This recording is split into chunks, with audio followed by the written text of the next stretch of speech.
you may occupy. How will justice be served? Very simple. They will just wait outside your property until you are forced to leave. Because without food and without water, you are not going to last very long. You'll either stay there and die, or you're going to have to leave. And when you leave, you'll be arrested. What about police seeking evidence to a crime? In other words, they want to enter your property to look for evidence. What we are in fact saying is, in this situation, you have not been proven guilty of any crime. As far as anyone is concerned, you are innocent.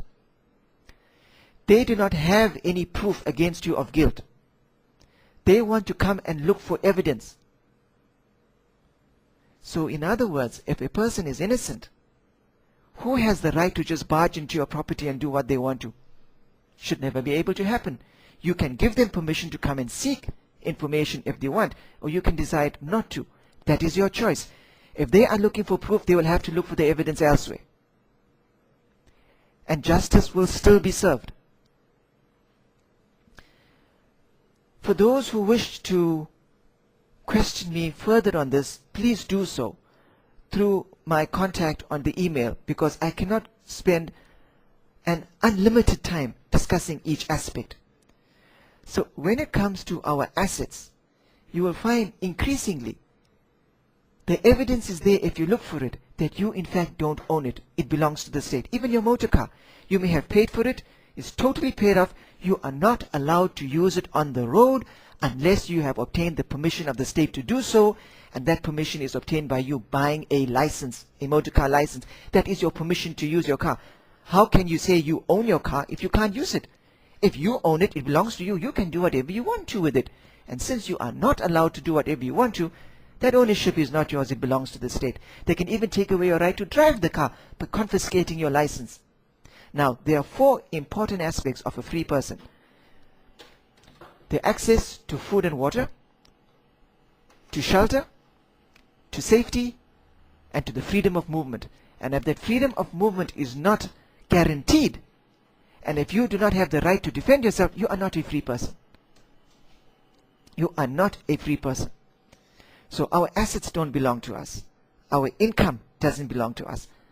So what about ourselves as human beings? Do we own ourselves? I mean, am I my own boss? In order to find the answer to that, you will not find it if you study the law, because the law will not state anywhere that you belong to the state. But you will find evidence to the fact that the state owns you. And the most glaring example of this is in the way the law handles criminal cases. Whenever, let's say for example, I kill a man and I am brought to court. I have killed that man, which means I have done an injustice to that individual and those who are close to him, his family.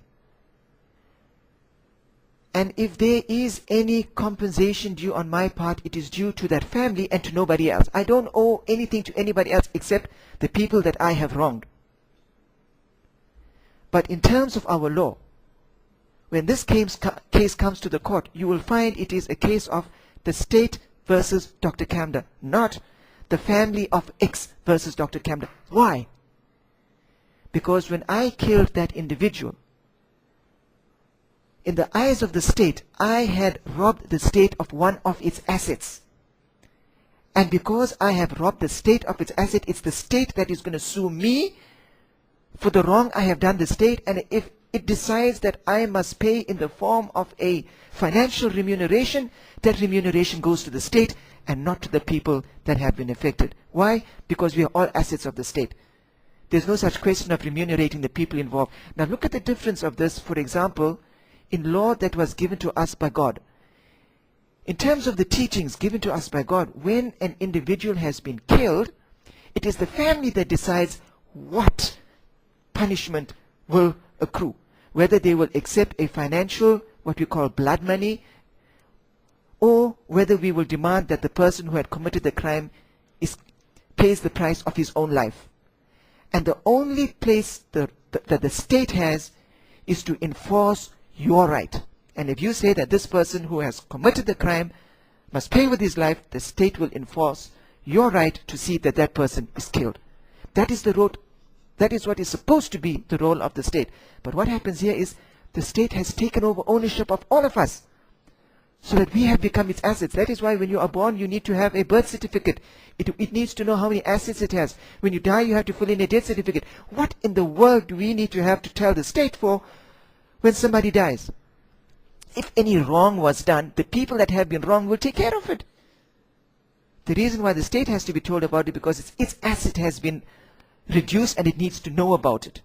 And it's got nothing to do with the fact that the state wants to know how many people are around so that it can budget for services that it's providing, because it doesn't base its budgeting on on its register of how many people are registered in the country.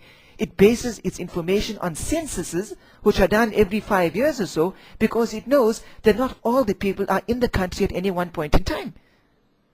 So there is no reason for birth certificates, death certificates, etc., except if you are a slave.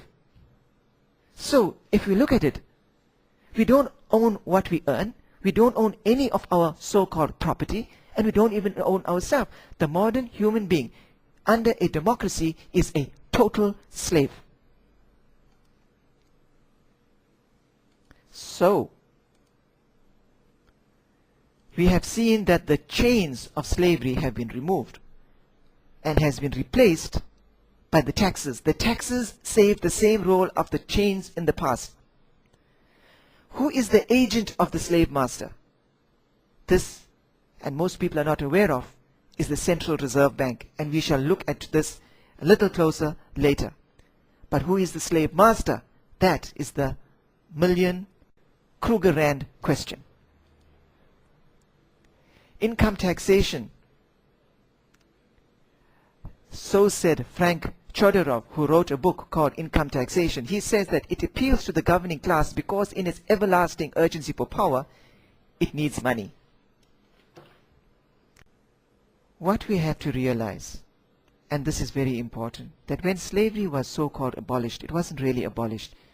It just changed its manifestation.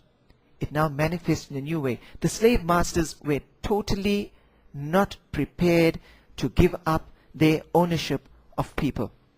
And what they did was they extended slavery into a new form which was much more difficult to perceive.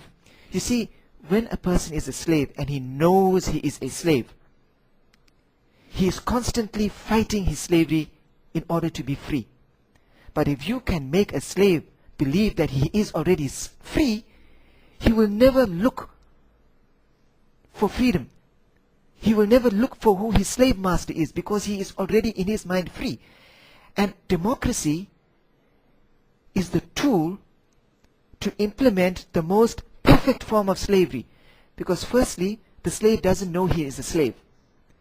So what happens is his productivity is very high. A slave is not very productive. You have to constantly stand there with the whip and hit him to work. The modern slave is enthusiastic to work because he thinks he's earning for himself. The modern slave is not fighting his slave master all the time. The modern slave is not one who the slave master has to take care of his feeding and his clothing and his health care. The slave has to take care of it himself. It frees the slave master of